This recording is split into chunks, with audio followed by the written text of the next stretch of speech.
বিদেশে পড়ালেখা করতে যে ওখানে থেকে না আসেন, বাংলাদেশের ভিতরেই যাতে বাংলাদেশের প্রযুক্তিতে অনেক এগিয়ে নিতে পারেন, সেই জন্য আমরা বিশেষ কর্মপরিকল্পনা হাতে নিয়েছি। এখানে আসার আগে ভাবছিলাম আমাকে কেন দাওয়াত করলো, মিলাইতে পারছি না। নাট বল্টু তো আমি কিছু বুঝি না, আমরা আইনের মানুষ, কাঠখোট্টা মানুষ। আপনারা নাট বল্টুটা একদিন কাঠখোট্টা, কিন্তু ফিল্ড ভিন্ন। তো রিজু ভাইয়ের কথার ইঙ্গিতে কিছু বুঝলাম। ইনশাল্লাহ প্রতিশ্রুতি দিচ্ছে আপনাদের পাশে থাকবো, ন্যায়সঙ্গত হবে। যাদের সামনে আজকে কথা বলতে এসেছি তারা বাংলাদেশের মেধাবীদের মেধাবী, বাংলাদেশের শ্রেষ্ঠ সন্তানদের একাংশ, বাংলাদেশের সূর্য সন্তানদের একাংশ।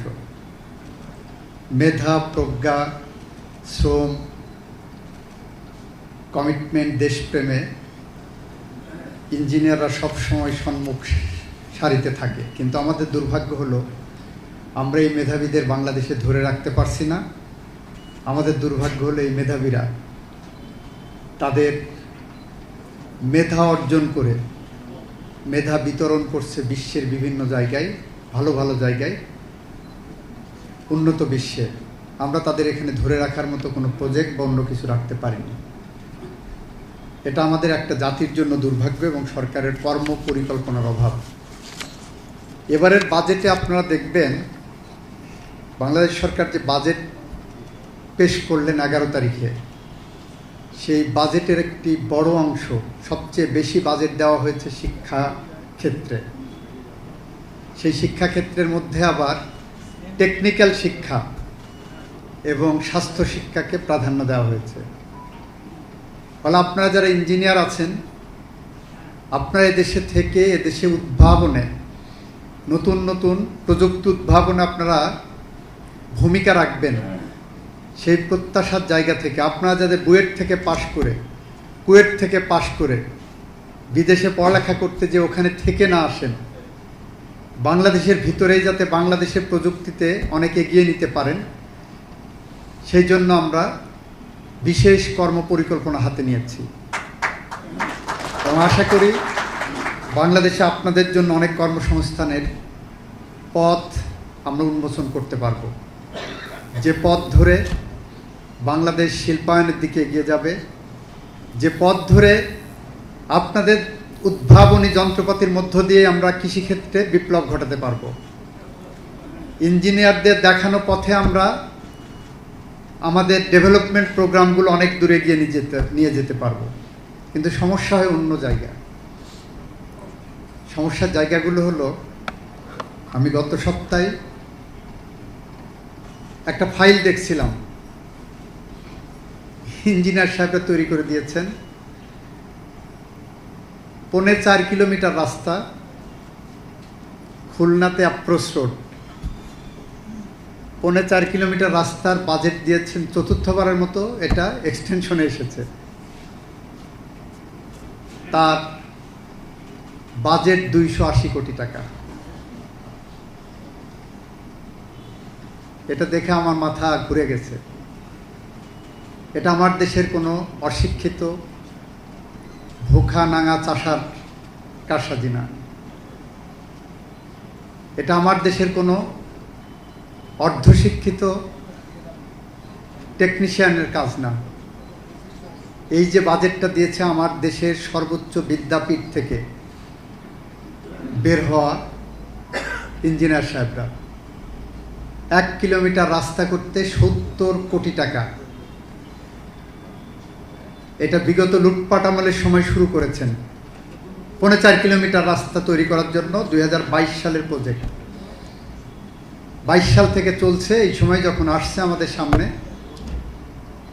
আমরা তখন বিষয়টা দেখে নিশ্চিতভাবে ধরতে পারেন আমাদের মাননীয় প্রধানমন্ত্রী দুর্নীতিকে যেখানে জিরো টলারেন্স আমরা দিয়েছি, সাথে সাথে উনি বিষয়টাকে ধরেছেন। তা আমরা আপনাদের কাছে আমাদের প্রত্যাশা থাকবে, রাস্তার জন্য, বিল্ডিংয়ের জন্য বরাদ্দ আপনারা কতটা সাশ্রয়ী করা সম্ভব সেটার মধ্যে আমাদেরকে রাখেন। কারণ এই টাকা জনগণের টাকা, এই টাকা একজন শ্রমিকের টাকা, একজন রিক্সা চালকের টাকা, একজন মজুরির টাকা, একজন ভ্যান চালকের টাকা, একজন দিনমজুর ভিক্ষুকের টাকাও থাকে। কারণ ভিক্ষুকদের কাছে এখন টেলিফোন থাকে, মোবাইল থাকে। সেই ভিক্ষুক যখন এক মাসে 100 টাকা মোবাইলে কথা বলে খরচ করেন, ওই 100 টাকা থেকে 60 থেকে 70 টাকা জমা হয় রাষ্ট্রীয় কোষাগারে। কারণ ওই মোবাইল কোম্পানি টাকাটা নেয় ভিক্ষুকের কাছ থেকে, ওখান থেকে ভ্যাট, ট্যাক্স, সাপ্লিমেন্টারি ডিউটি সহ বিভিন্ন খাতে ওই 100 টাকার থেকে 60 থেকে 70 টাকা জমা হয় রাষ্ট্রীয় কোষাগারে। ফলে একজন ভিক্ষুকের টাকার থেকে আমার প্রজেক্ট বানিয়ে এত টাকা, একটা প্রজেক্ট বানাতে হবে যেখানে 1 কিলোমিটার রাস্তা তৈরি করতে 70 কোটি টাকা লাগবে। বাংলাদেশে তো এরকম কোনো রাস্তা নাই করার জায়গা। এই জায়গাগুলো আমাদেরকে খুব চিন্তায় ফেলে দেয়। তারপরেও বাংলাদেশের প্রকৌশলীরা প্রতিনিয়ত আমাদেরকে নিত্য নতুন জায়গায় নিয়ে যাওয়ার চেষ্টা করছেন। আমাদের দেশে এক সময় বিল্ডিং হতো, হয়তো ভূমিকম্প সহিষ্ণুতার বিষয় চেক করা হতো না, এখন সেই জায়গাটা তৈরি করা হচ্ছে। আমাদের ইঞ্জিনিয়ার সাহেবরা আমাদের পথ দেখিয়েছেন যে 6 তলার উপরে বাড়ি করতে গেলে কি কি প্রোটেক্টিভ মেজার নিতে হবে।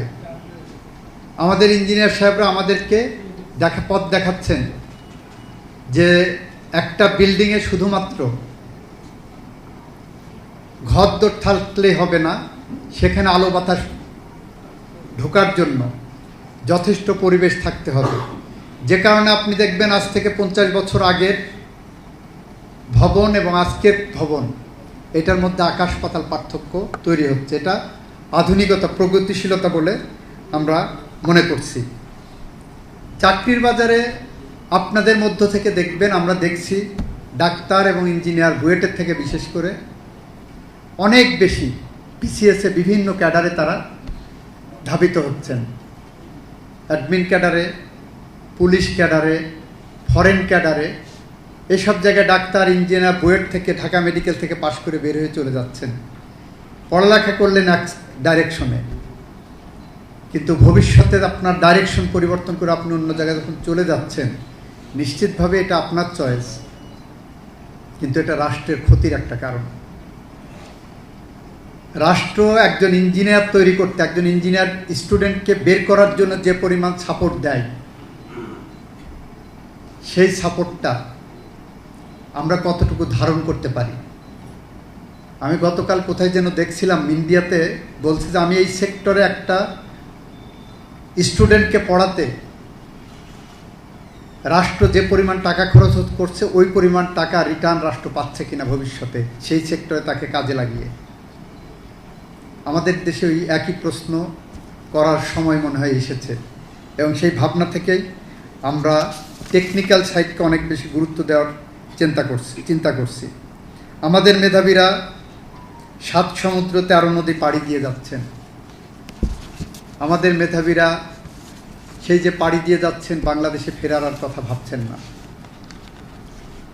কারণ এখানে ফিরে জবের কোনো নিশ্চয়তা নাই, জীবনের নিশ্চয়তা নাই বলে মনে করেন, অর্থনৈতিক কোনো স্থিতিশীলতা তাদের নাই। এই সব বিবেচনা করে একজন ইঞ্জিনিয়ার যখন বিদেশের সুযোগ পেয়ে যাচ্ছেন, তখন সেটাই তার কাছে হয়ে যাচ্ছে স্বর্গের ঠিকানা, স্বপ্নের ঠিকানা। আমরা এই অবস্থার পরিবর্তন করে বাংলাদেশকেই আমাদের আগামী প্রজন্মের জন্য স্বপ্নের এবং স্বর্গের ঠিকানা হিসাবে তৈরি করতে পারি কিনা, সেটা আমরা ভাবছি। আর এই পথ চলাতে, এরকম একটি স্বপ্নের বাংলাদেশ গড়তে আমরা যে নিরলসভাবে কাজ করে যাচ্ছি, সেই স্বপ্নের পথে আপনাদেরকে আমরা আমাদের স্বপ্নের সারথি হিসাবে চেয়েছি। আমাদেরকে সহযোগিতা করেন, আমাদের পাশে থাকেন।